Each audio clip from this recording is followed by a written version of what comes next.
목소리 큰 사람이 이긴다 그런 말이 있지요. 또 서울 가본 사람과 안 가본 사람이 싸우면 누가 이긴다고요? 안 가본 사람이 이긴다 그런 말도 있는데, 그냥 큰 목소리로 막 우겨대는 사람, 그런 사람은 도무지 이길 수가 없다 그거죠. 근데 여기서 목소리가 크다 이 말은 정말로 남들보다 목청이 큰 사람을 가리키기도 하고요. 또 뭐 큰 목소리는 아니지만 말할 때 아주 똑부러지게 말하는 사람, 또 조곤조곤 그럴듯하게 말하는 사람을 가리킵니다. 요즘도 우리가 그런 일을 꽤 많이 겪지요. 아무리 맞는 말을 해도 목소리가 큰 사람을 이겨내기가 힘든 그런 일을 우리가 가끔 겪기도 하는데, 이제는 그런 시대가 저물어 가고 있습니다. 옛날에는 저 사람이 하는 말이 정말 맞을까? 아무리 목소리가 커도 저 사람이 하는 말이 맞을까? 그걸 알아보려면 옛날에는 어딜 가야 되냐면 도서관을 가야 돼요. 도서관에 가든가 서점에 가서 책을 사봐야 했습니다. 그런데 이제는요, 바로 그 자리에서 알아볼 수 있습니다. 이 사람 하는 말이 정말 맞는가?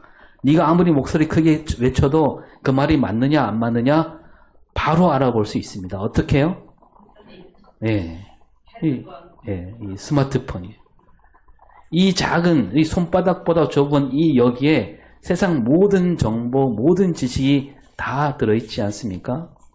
그래서 서울을 굳이 가지 않더라도 우리는 자리에 앉아서 막 서울 여기저기를 훑어볼 수 있고요. 뭐 서울뿐만입니까? 저 미국, 뉴욕, 뭐 LA 다 볼 수 있잖아요. 뭐 파리, 런던, 뭐 저 남아프리카 공화국, 또 북극, 남극 영상으로 다 볼 수 있습니다.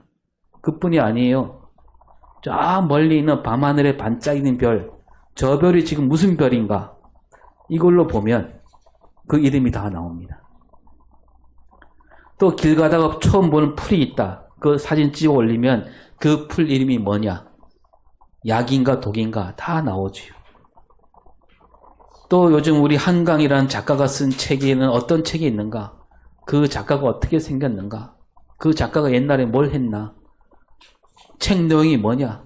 마음만 먹으면 우리가 여기서 다 알 수가 있는 세상이죠. 뭐 해외에 나가더라도 이 스마트폰만 있으면 길을 찾을 수 있고요. 그 나라 말을 몰라도 이거 갖다 대고 말하면 척척 알아서 내가 한 말을 그 나라 말로 옮겨주잖아요. 또 여기에다가 여러분 요즘 인공지능까지 곁들이면요, 이 정보와 지식은 정말 그야말로 무궁무진한 거죠. 저 인공지능에 대해서 몇 차례 말씀드렸는데 그 발전 속도가 어마어마합니다. 세계는 진짜 이제 바야흐로 인공지능 시대로 들어갔다라고 할 수 있습니다.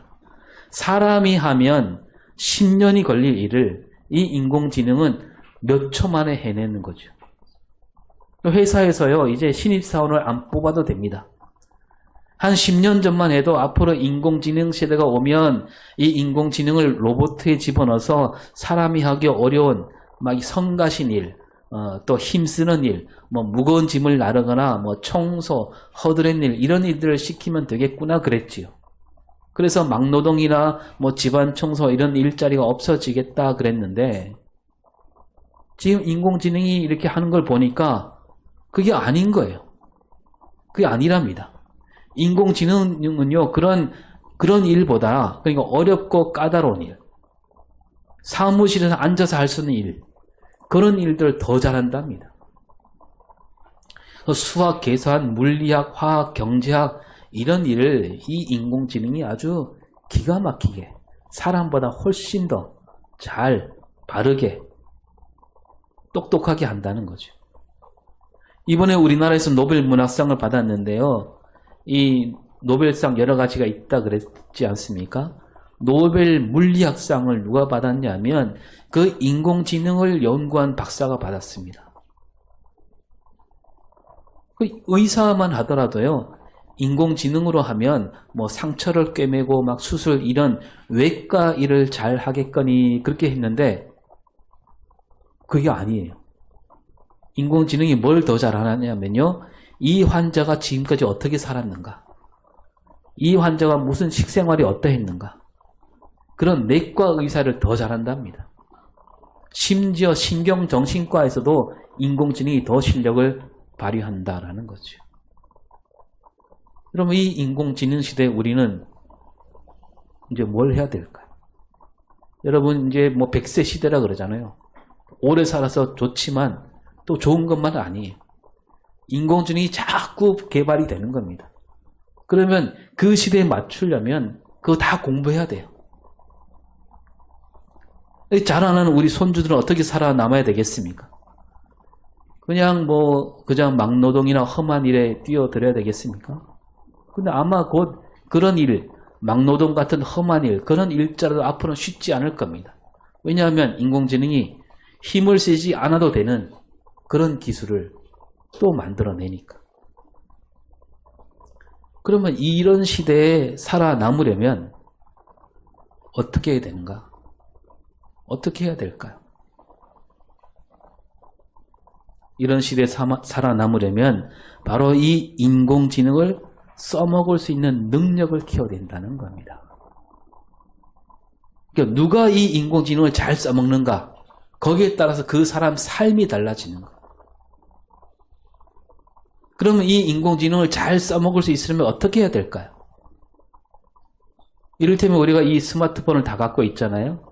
이 스마트폰을 잘 쓰려면 어떻게 해야 됩니까? 그냥 전화나 잘 받고 지금 몇 시인가 그것만 잘 보면 될까요? 이 기능을 알아야 되겠죠. 여기 어떤 기능이 있는가? 이 스마트폰으로 무엇을 할 수 있는가? 앞에 잠깐 말씀드렸지만 여러 가지 기능이 있잖아요. 사진을 찍고요. 또 이 스마트폰을 몸에 지니고 다니면 내가 오늘 몇 걸음 걸었는지 그것도 알 수 있고, 운전하는 사람은 스마트폰으로 길잡이를 쓰고요. 내가 보고 싶은 영상 볼 수 있고, 듣고 싶은 찬양 듣고, 내가 한 말을 다른 나라 말로 옮길 수 있고요. 외국인이 하는 말을 우리말로 들을 수 있고, 내가 찾고 싶은 지식을 찾아볼 수 있는 기능. 그러니까 우리가 이 스마트폰으로 무엇을 할 수 있는가 먼저 알아야 되고, 그리고 거기에다가 내가 지금 이 시대에 꼭 알아야 하는 지식이 뭔가, 꼭 알아야 하는 그 기술이 뭔가, 내가 꼭 써먹어야 하는 기술이 뭔가, 그것도 내가 알아야 된다는 겁니다. 이걸 다르게 말하면 나는 지금 어떤 지식이 모자랄까? 나에게는 어떤 기술이 아직 없는가? 이걸 알아야만 우리가 이 스마트폰, 인공지능을 잘 써먹을 수 있는 겁니다. 아무리 기능이 뛰어난 스마트폰, 인공지능이 있으면 뭐합니까? 내가 지금 내한테 뭐가 필요한지, 내가 지금 뭘 모르고 있는가, 내가 어디까지 알고 어디부터는 모르는가, 그걸 모른다면 이 스마트폰은 그냥 전화기나 시계일 뿐이죠. 그래서 여러분, 일찍이 그런 말이 있었어요. 너 자신을 알라. 너 자신을 알라, 이 말은 네가 아는 게 뭔지 모르는 게 뭔지 먼저 알아라는 얘기예요. 그러면 나 자신을 알려면 내가 아는 게 뭔지 모르는 게 뭔지 그걸 알려면 뭘 해야 되겠습니까? 뭘 해야 그걸 알 수 있을까요? 그냥 가만히 있으면 누가 알려줍니까? 새로운 건 아니에요. 우리가 귀에 따갑도록 들은 말인데요. 가을에 자주 듣는 말이죠. 예, 책을 읽어야 돼요. 여러분, 책은요, 읽으면 읽을수록 자기 자신을 알게 하는 거예요. 그러니까 아는 게 많아지는데요. 책을 전혀 읽지 않은 사람은 뭐냐면 내가 뭘 모르는지 알기가 어려운 거예요. 내가 어디까지 아는지 모르는 겁니다. 그래서 책을 읽게 되면 어떻게 되냐면 내가 이것을 몰랐구나. 그래서 내가 몰랐던 것을 내가 뭘 모르는지 하나둘씩 알아가는 거죠. 그러면서 내가 또 뭘 더 알아야 되는지, 그러니까 내가 모르는 게 더 많아지는 거예요.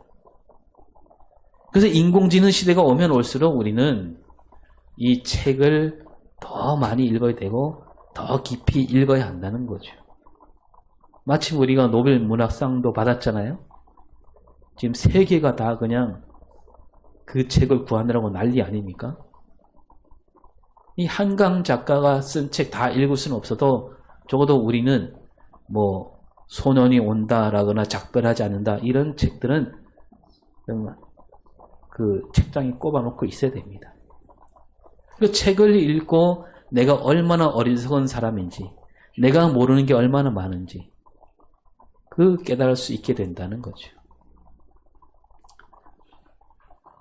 지금 우리나라 사람 가운데 10사람 중에 7명 이상이 이 한강 작가가 쓴 책을 읽겠다 그러네. 읽었고 앞으로 읽겠다 그러네. 여러분 우리 신앙도 이와 비슷합니다. 하나님을 믿는다 이 말은 뭐냐 하면 하나님 저는 아무것도 모릅니다. 이런 뜻과 같은 말이에요. 하나님을 더 잘 믿는 사람일수록 나는 정말로 모르는 게 많구나. 이 진리를 깨닫게 된다는 거죠. 그래서 하나님을 알면 알수록 성경을 읽으면 읽을수록 우리는요. 우리 자신이 얼마나 어리석은가. 그걸 깨닫게 되는 거예요. 그래서 어떻게 됩니까? 나는 아무것도 모르니까 나는 어리석으니까 내가 주님만 믿고 가겠습니다. 이게 우리 기독교 신앙이라는 거죠. 오늘 우리가 욥기 말씀을 읽었는데요. 욥기가 그런 책이에요. 지난 2021년도의 새벽기도 시간에 욥기 말씀을 우리가 1장부터 42장까지 쭉 훑어봤고요. 또 2022년도에는 주일 시간에 한 2차례 정도 욥기 말씀을 나누기도 했지요. 여러분 그 욥기 나눌 때 욥기에서는 우리가 욥기를 읽고 무슨 깨달음을 얻을 수 있겠습니까? 흔히 말하기를 고난을 잘 견디면 고난 속에서도 하나님을 끝까지 믿고 이겨내면 하나님이 복을 주신다. 큰 복을 주신다. 그건가요? 우리가 그렇게 나누었나요? 그게 아니었습니다. 자, 오늘 새벽에도 욥기 1장을 잠깐 나눴는데요. 자, 욥기를 다시 간추려 보면 욥기는 1장과 2장에서 옛날 이야기처럼 그 이야기를 풀어가고 있잖아요. 옛날에 뭐 욥이란 사람이 살았다 그러면서 뭐 욥이 어떤 사람인가. 그리고 이제 그 뒤에 툭 건너뛰어서 42장 그 마지막 장 7절부터 마지막에 또 그 이야기가 나옵니다. 그러면 그 3장부터 보면 3장부터 37장까지는 어떤 내용이냐면 욥과 그 친구들이 하는 말이 나오잖아요. 아주 길게 나옵니다. 욥이 말하면 한 친구가 대꾸하고 다시 욥이 말하면 다른 친구가 그걸 말을 받아 되치고 있고 그리고 또 나중에 한 사람 더 와서 엘리오라는 사람이 나와서 또 말합니다. 그리고 이제 38장부터 41장까지는 하나님이 나타나셔서 욥에게 말씀하시죠. 그러니까 여러분 이 욥기에서 우리가 눈여겨봐야 할 대목은 어디겠습니까? 38장부터 41장 하나님이 욥에게 하신 말씀. 그러니까 이 안에 욥기를 우리에게 주신 뜻이 다 들어있는 거예요. 하나님께서는 욥에게 뭐라고 말씀하셨는가? 그래서 이 욥기는 우리에게 무엇을 말씀하고 있는가 그걸 알고자 한다면 38장부터 41장을 더 들여다봐야 되는 거죠. 그런데 이제 38장부터 41장을 무작정 보면 안 되고 이 장이 그냥 툭 튀어나온 말씀이 아니라 앞에 있는 말씀들과 다 엮여져 있는 거죠. 자, 그러면 우리가 1장과 2장 다시 기억을 돌이키면서 보면요. 1장과 2장에는 욥이 어떤 사람인가 보여주고 있잖아요. 욥은 온전한 사람이고 온전하다. 하나님만을 바라보는 사람. 그리고 욥은 정직한 사람이에요. 하나님을 경외하는 사람. 그리고 악에서 떠난 사람이라고 되어 있지요. 욥이 또 아들 7과 딸을 셋을 낳았다 그럽니다. 이 말은 뭐냐면 욥은 모자람이 없는 축복을 받은 사람이다. 그러면 7에다가 셋을 더하면 뭐예요? 10이잖아요. 그러니까 7은 하나님이 주신 축복이라는 뜻이고 10은 뭐냐면 이 땅에서 받을 만한 복은 다 받은 사람이란 뜻이에요. 그러니까 자녀에 대한 축복 다 받았다는 얘기죠. 또 기르는 가축도 많다. 가축은 재산이죠. 가축이 많으니까 그 가축을 거느리는 종도 많습니다. 엄청난 부자라는 얘기죠. 그러면서 이 동방 사람 가운데 가장 훌륭하다. 인격도 뛰어난 사람이다. 그리고 그 자녀 교육도 잘했어요. 아들 7도 자기 집이 다 있고요. 생일 때마다 막 큰 잔치를 베풉니다. 시집간 누이들도 불러서 함께 어울립니다. 자녀들도 모두 모자람 없이 살고 있고 거기에다가 서로 우애가 깊은 그런 자녀들. 그러니까 욥이 이 자녀들을 잘 길렀다는 얘기죠. 신앙교육도 잘 시켰습니다. 그래도 또 이 자녀들이 행여 죄를 짓지 않을까. 때마다 번제를 드렸습니다. 이렇게 욥은 뭐 어디를 보나 온전한 사람이고 정직한 사람. 이렇게 온전하고 정직한 의인 욥에게 고난이 닥쳐오지요. 근데 이 고난이 닥치기에 앞서서 성경은 이 고난이 어디서부터 오는지 보여주잖아요. 그래서 욥에 대한 소개를 끝내고 하늘에서 이런 일이 있었다. 하나님께서 보좌에 앉아 계시고 하나님 앞에 하나님 아들들과 사탄이 서 있고 이 하나님 아들들은 누구겠어요? 천사를 가리키겠죠. 자기들이 한 일을 하나님께 아뢰는 자리. 그 하나님께서 온 세상을 다스리고 그 밑에 하나님 아들들은 하나님 뜻에 맞는 일에 힘쓰고 있는 그런 장면을 보여주고 거기에 누가 끼어 있냐면 사탄도 끼어 있었다. 이 사탄이 하는 일은 막 세상을 휘젓고 다니면서 세상을 이렇게 둘러보는 그런 게 사탄이죠. 그러면서 사람들 틈을 노리고 있는. 근데 하나님이 그 사탄에게 욥 이야기를 꺼내시잖아요. 하나님이 아주 욥을 자랑스럽게 여깁니다. 야, 욥과 같은 사람이 있으니 너 같은 사탄이 아무리 힘써봐야 네가 그 뜻을 이룰 수 있겠느냐 라고 하니까 사탄이 그때 틈을 놓치지 않고 말하지요. 욥이 정말 순전한 사람 맞습니까? 뭔가 속셈이 있는 거 아닐까요? 속셈이 있으니까 뭔가 바라고 하나님을 경외하는 거 아닙니까? 하나님이 욥에게 복을 주셨고 그 복을 잘 지켜주시고 있으니까 앞으로도 그렇게 해 주십사. 그런 마음으로 하나님을 경외하는 거 아닙니까? 그러고 있잖아요. 그래서 욥에게 있는 모든 복을 거두어 가면 욥이 하나님을 경외하지 않고 오히려 하나님을 원망하고 욕할 것이다. 이렇게 말합니다. 그래서 하나님이 그래? 그러면 사탄에게 그래 한번 네 뜻대로 해봐라. 그리고 이제 이어서 욥에게 일어난 일이 또 보여지잖아요. 어느 날 욥에게 안 좋은 소식이 들려옵니다. 소와 나귀를 치고 있는 욥 종들이 스바 사람들에게 갑자기 죽음을 당하지요. 겨우 한 사람이 돌아와 욥에게 알리는데 그 말이 끝나기도 전에 양을 치는 종들이 불에 타 죽고요. 또 그 말이 끝나기도 전에 이번엔 낙타도 다 죽게 되고 여기까지만 해도 이제 욥에게는 엄청난 일이죠. 모든 재산을 잃었다는 얘기예요. 그리고 더 크고 엄청난 일이 생기죠. 그 욥이 낳은 아들, 딸 그들이 한 자리에 모였을 때 큰 바람이 불어와 집을 무너뜨립니다. 자녀들이 거기에 다 깔려 죽었습니다. 정말로 견딜 수 없는 소식이죠. 그러니까 욥이 순식간에 다 잃었습니다. 그 욥이 겉옷을 찢고 머리털을 밀었습니다. 그러나 욥은 곧 엎드려 하나님께 예배하지요. 그 욥은 정말로 순전한 사람, 자기에게 있는 모든 재산, 종들, 심지어 자기 자녀들까지 다 하나님이 주셨으니 하나님이 갖고 가셨다. 그런 신앙을 보여줍니다. 그러니까 이제 앞에 보면 욥이 사탄이 그린 그림대로 가지 않지요. 욥이 하나님을 원망하지 않았고 오히려 하나님께 예배하고 찬송합니다. 그래서 여기까지 보면 욥이 이겼고 사탄이 진 거죠. 이제 하나님께서 그 사탄을 봐라 그러면서 사탄을 꾸짖고 욥에게 다시 복을 내리시면 됩니다. 하지만 또 일은 그렇게 흘러가지 않지요. 사탄도 만만치 않습니다. 끈질기잖아요. 다시 하나님 앞에 서갖고 욥 그 하나밖에 남은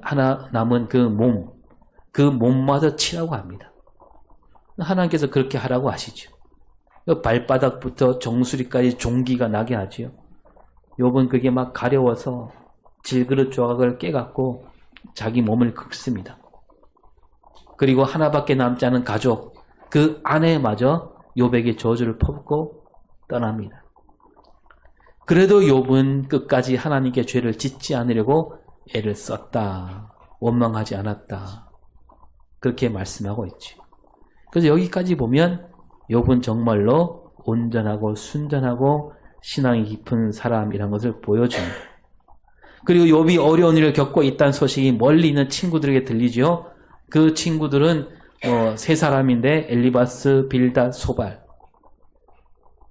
이 친구들이 욥을 위로하려고 위문하려고 먼 길을 찾아옵니다. 그런데 이 친구들은 욥을 아끼고 사랑하는 친구들이죠. 멀리서 욥을 보니까 욥인 건 분명한데 그 꼴이 참으로 험해서 자기들이 알던 욥이 아니었습니다. 많은 재산을 거느리고 있었고 아들, 딸도 보란듯이 잘 키던 그런 욥이었는데 지금은 아무것도 없는 빈털터리에다가 몸까지 망가졌습니다. 그 친구들은 욥을 보자마자 소리 지르며 웁니다. 겉옷을 찢었습니다. 티끌을 날려 자기 머리에 뿌렸습니다. 그래서 욥이 겪고 있는 어려움을 같이 겪겠다 그런 마음까지. 그 친구들이 이래 동안 한마디도 하지 않아요. 위로할 말을 찾을 수가 없었겠죠. 이렇게 2장이 끝나는데 여러분 여기까지는 참 좋았어요. 욥이 큰 고난을 겪기는 했지만 그 순전함과 온전한 신앙을 잃지 않았고 친구들도 말없이 욥 곁에 있어 주었습니다. 그리고 이제 2장에 이어서 바로 42장으로 넘어갔다면 우리는 이 욥기 말씀을 이렇게 받아들여도 되는 거죠. 욥이 큰 고난을 잘 견디고 신앙을 잃지 않았다. 그래서 하나님은 이 욥에게 다시 그보다 더 큰 복으로 갚아주셨다라고 하면 그렇게 1장, 2장, 42장 딱 3장으로 하면 뭐 하나의 이야기가 되겠지요. 그런데 여러분 욥기는 무려 42장까지 있어요. 중간에 긴 말씀이 있다는 거죠. 앞에 잠깐 말씀드렸듯이 세 친구와 욥이 말다툼이 있었고 엘리후라는 사람이 나오고요. 그리고 38장부터는 욥에게 하나님이 하신 말씀이 나옵니다. 그 3장, 이제 3장을 들어가 보면요. 여러분 1장과 2장에서 봤던 욥이 조금씩 달라지는 걸 보게 됩니다. 또 말없이 슬픔을 함께 나눈 세 친구도 달라집니다. 욥이 뭐라고 말하냐? 하나님은 어째서 나에게 이런 고통을 주시는가? 또 욥이란 말 뜻이 이름 뜻이 뭐냐면 하나님은 어디에 계신가 그 뜻이. 내가 이런 고난을 겪는데 하나님은 어디에 계시는가? 나는 정직하게 살았고 하나님도 잘 섬겼고 아이들도 신앙으로 잘 가르쳤는데 어째서 이렇게 견디기 힘든 고난을 주시는가 하면서 욥이 무슨 말까지 하냐면 하나님은 정말로 의로우신 분 맞느냐? 하나님을 의심하는 거죠. 그리고 세 친구는 뭐라고 그럽니까? 세 친구는 야 하나님은 정의로운 분 맞다. 그러니까 너를 잘 살펴봐라. 틀림없이 네가 모르고 지은 죄를 지을 수도 있었을 것이다. 그렇지 않으면 이런 일이 생길 리가 없다. 아주 딱 잘라 말하죠. 세 친구가 다 그렇게 말합니다. 또 나중에 나타난 엘리후는 욥에게 말하기를 네가 겪는 고통이 힘든 건 알겠는데 그렇다고 해서 하나님이 이렇다라고 말하지 말아라. 하나님을 함부로 말하지 말아라. 그게 이제 3장부터 37장까지 말씀입니다. 그리고 이제 38장에 하나님이 욥에게 나타나십니다. 그러면 하나님은 이런 상황에서 욥에게 뭐라고 말씀하시면 될까요? 여러분이 하나님이라면 욥에게 뭐라고 말씀해야 될까요? 네가 왜 고난을 겪었는지 알려주면 되잖아요. 그럼 깔끔하게 끝나는 거 아니겠어요?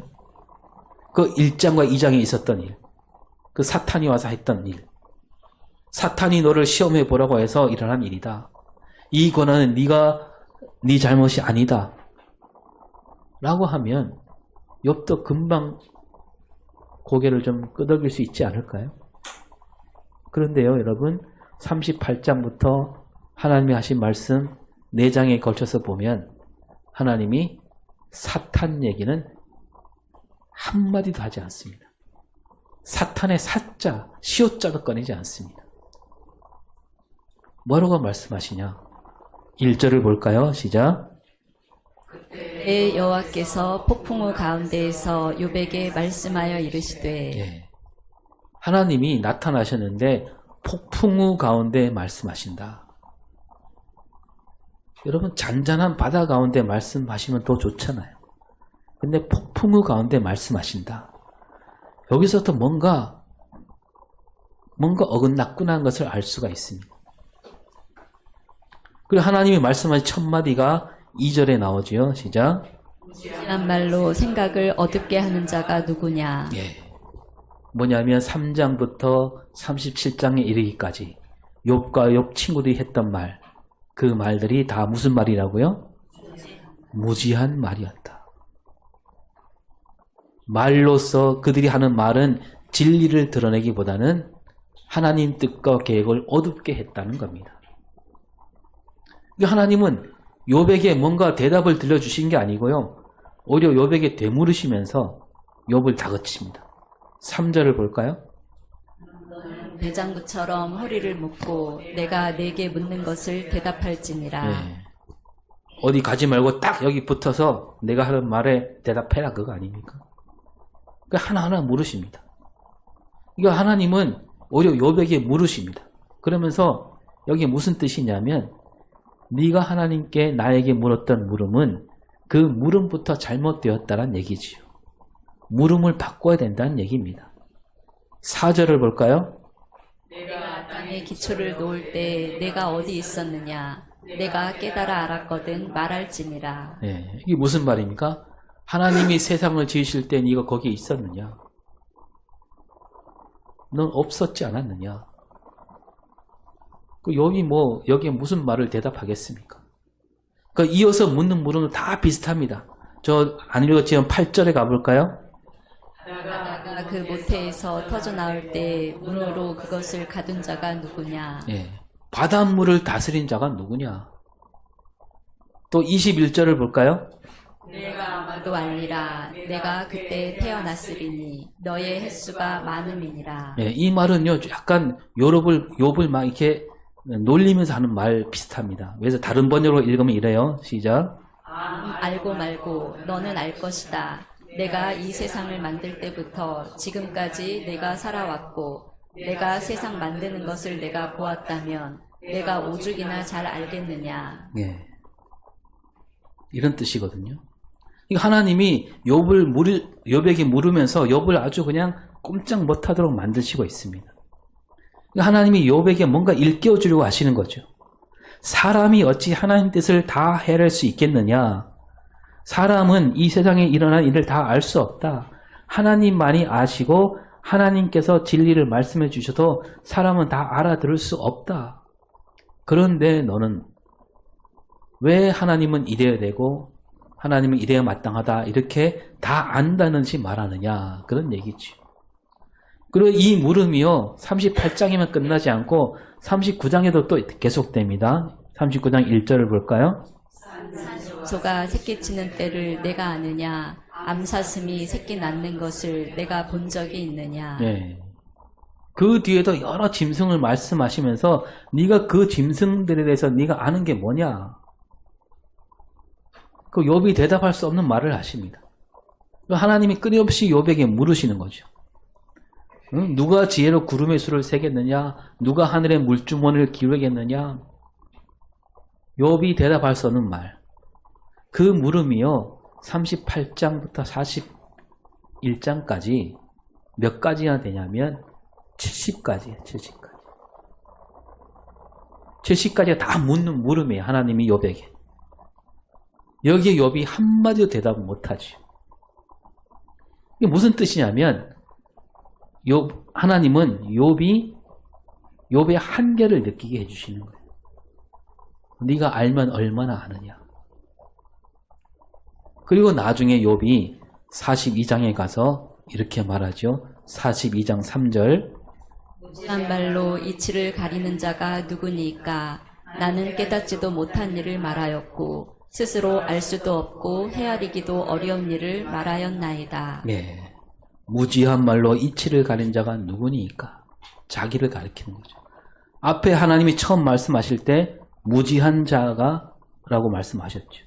그 말을 그대로 욥이 받고 있습니다. 그게 뭐냐면 하나님 제가 한 말, 그 수많은 말은 다 어리석은 말이었습니다. 제가 아무것도 모르면서 아는 척했습니다. 그거죠. 제가 뭘 모르는지 그것도 모르면서 떠들어댔습니다. 그러면서요 42장 5절에 뭐라고 합니까?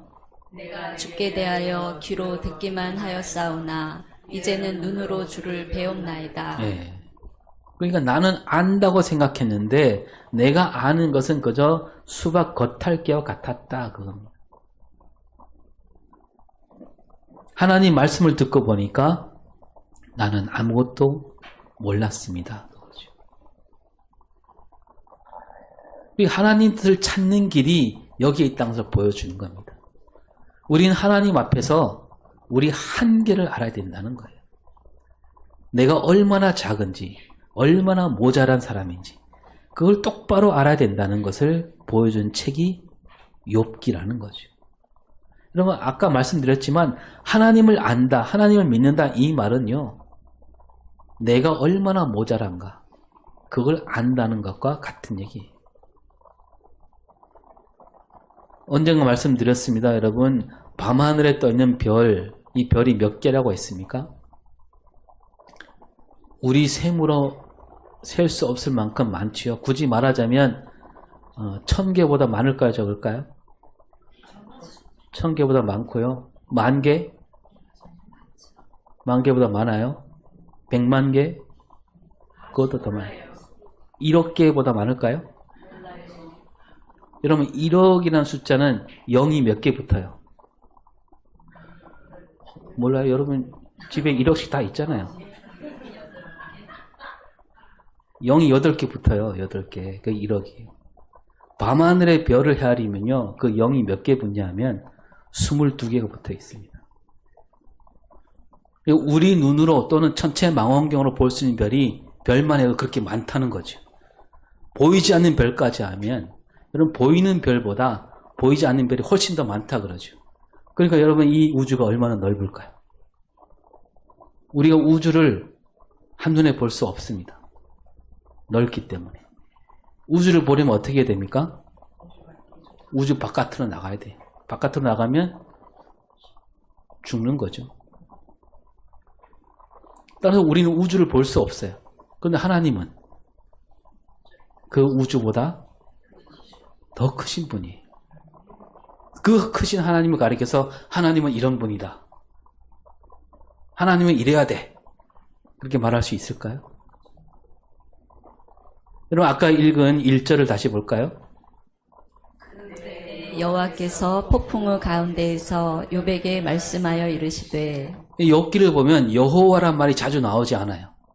앞에 1장과 2장 배경을 얘기할 때 잠깐 나오고요. 세 친구와 욥이 이야기 나눌 때는요. 하나님을 가르쳐 말할 때 뭐 전능자 또는 하나님 이렇게 말하고 욥이 딱 한 번 여호와라고 말하긴 하는데 이 여호와 욥에게 나타날 때 여호와라고 했던 이 말의 뜻이 있는 거예요. 여호와의 뜻이 뭐냐? 여호와의 뜻이 뭐냐면 제가 알려드렸지만 이름을 붙일 수 없는 분이란 얘기예요. 그러니까 어떻게 딱 몇 마디로 우리가 아는 글자로 말로 나타낼 수 없는 분이 여호와. 그 이름이 담겨 있는 거죠. 또 이렇게 볼 수 있겠지요. 하나님이 저 바다라면 우리는 뭐냐면 바다에서 저 방파제 부딪힐 때 튀어나오는 물방울이. 그 물방울이 바다를 볼 수 있을까요? 다 볼 수 있을까요? 지구가 둥글다 알고는 있지만 우리가 서 있는 자리에서 둥근 지구가 보입니까? 왜 못 봅니까? 한눈에 들어오지 않으니까. 기껏해야 우리는 저 수평선. 그런데 어떻게 우리가 하나님을 다 안다고 할 수 있겠느냐? 그저 하나님이 보여주신 것만큼만 겨우 알 뿐인 거예요. 욥이 아무리 정직하고 순전하고 하나님을 잘 섬기는 사람이었다라고 하지만 그 욥조차도 하나님을 제대로 알지 못했다라는 것이 바로 욥기가 우리에게 들려주는 말씀이라는 겁니다. 그래서 여러분, 우리가 하나님 앞에 가서 우리가 할 말은 뭐예요? 주님, 저는 모릅니다. 다시 말씀드리지만 하나님을 안다란 말은 내가 그만큼 모르는 게 많다란 말과 같다 그랬습니다. 여러분, 모르니까 어떻게 해야 됩니까? 내가 모르니까 하나님께 맡겨야죠. 그게 신앙입니다. 그래서 신앙이 깊어지면 깊어질수록 모르는 게 더 많아지는 거예요. 모르는 게 더 많아지니까 하나님을 더 믿을 수밖에 없는 거죠. 오늘도 우리가 그런 믿음으로 하나님 앞에 나아갈 수 있기를 바랍니다. 기도하겠습니다. 하나님, 우리가 하나님 앞에 설 때마다